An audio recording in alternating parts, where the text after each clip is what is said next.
In the Spread the Love update, 2 unique game modes were added as a little addition to just the basic running platforming styled gameplay, because obviously that was going to get boring eventually. So now we have 2 new game modes. So let's get into these 2 new game modes, because goddamn are they interesting. Very interesting, and have a lot of lore to them, which I think is super cool. Welcome to Zen. Zen is, well, it's a Zen game mode. It's peaceful, enjoying, just having fun, running through rooms, not being bothered at all. No entities to attack you, no doors to have to go through, just endless running with peaceful music in the background. It's nice, it's comforting, it's just a way to get away from all of the hate and bad that is in the world. Unless you were to give in to temptation. As you're running through, sometimes behind door frames you'll begin to hear cracks, as the levels spawn in at least. And every time you hear a crack, that's when you'll see one of these fruits behind the door frames. The longer and longer you go without touching one of these cracks, that's how bigger and bigger it will get, trying to get you to concede into temptation. Obviously this is a biblical game, so I think that's super freaking cool that it's all tying into this type of, biblical type of style, which I think is super sick. But once you touch one of these fruits that spawn with the cracks, then the real fun will begin. Touching a fruit will initiate a chase and immediately taint your whole run, and sin will begin to chase you throughout the level while giving you progress as a rank. I think that's super dope, and it's basically like Pizza Tower, which I think is super cool. The only entity that is chasing you is sin, and you basically have to run for your life while progressively increasing in rank. You have to go as fast as you can, and considering that you move pretty fast, it's highly recommended that you're just sliding most of the time. You can also just wall jump literally into the sky, which I think is super funny, but that's it. All you're doing is just running away from sin. You can keep increasing in your ranks. Hitting a certain rank will allow you to get certain badges, documents. You get the idea. But I think it's super interesting that this is a, mechanic. You can either choose to just stay the normal route and just go through regular Zen and, not give into temptation with the fruits, or you can just go immediately into giving into temptation and survive from sin. That is your sin coming back to haunt you for giving into temptation. And I think it's super dope. I think it's a really interesting type of game mode. By the way, it's pretty much infinite. I don't think it has an end, which just like regular grace. So there is a badge where you can escape sin, so I'm assuming that's going to be something eventually, and you can escape your sin, which I think is cool. But for now, you can't get that badge, and this is the only badge that you can't get in the game as of right now. So yeah, that's all for this game mode, and enjoy that one, because personally, that's my favorite one of the 2. So let's get into the next game mode. Welcome to Reprieve, a very seemingly nice area. It's engulfed in white. It's quite peaceful at first, until you touch the beacon, that is, and that's when things really begin. You'll enter this insane, crazy, hell of a minigame-like area. I think this is a super, super cool game mode. This is probably the most fun one out of 2, but I think I like Zen more. But it's super fun. This game mode is extremely fun.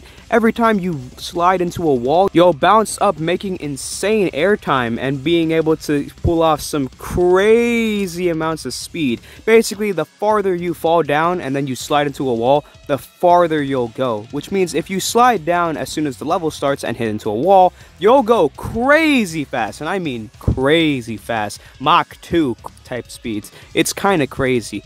Basically, you have to collect all the beacons in the level, and after doing so, you'll move on to the next level. And you don't want to find out what happens when the time runs out, because when the time runs out, a crazy entity that was made specifically for this level spawns.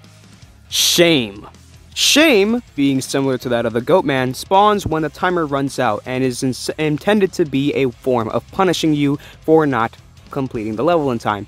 But that's where the other mechanic comes into play. Parrying! That's right, you can parry in this damn game, and you can't just parry certain entities, you can parry everything.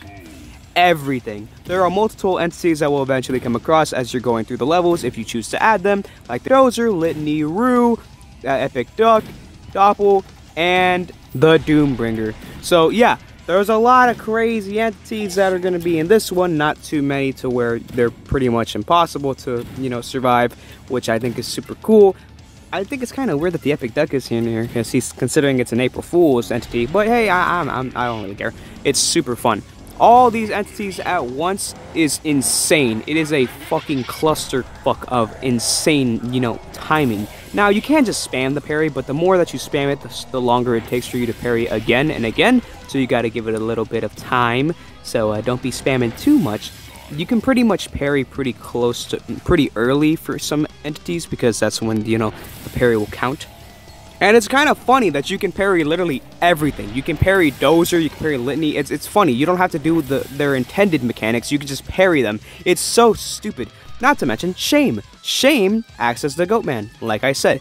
And basically, you have to parry him when he gets too close. Because if he gets too close, he's gonna kill you. The bitter Shame is giving up from shame.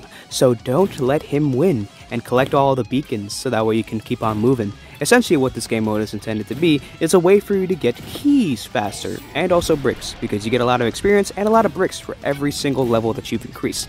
Not for every single entity that you increase. The multipliers don't matter. It just matters about how long you've been going on through the run. Which means, if you really want to, you could just keep on pressing just the same, if you really wanted to, or you could keep on adding multipliers. That way you can boost your score up, because there are badges, and if you want to get those badges, you're gonna have to play for quite a while. But it doesn't matter about the score. The longer you go, the more bricks and experience you'll get, which is very good for grinding. So yeah, if you just want to get some experience and some bricks pretty quickly, then you could just keep on doing it the same or less time. Not too bad. Pretty fun, very easy game mode. I see a lot of people complaining about it. It's really not that hard at all. I think sometimes you can mess up if you're not too careful with your parries, but that's just about timing. It's really not that hard to play. It's very fun, very adrenaline rushing, and I highly recommend it for anyone, because it's just so goddamn stupid. I love it so much. But yeah, that's about all the game modes. I hope that most of the new game modes that come out are just as fun as these two, because goddamn do I love these game modes. And maybe even these two game modes will get updated in the future.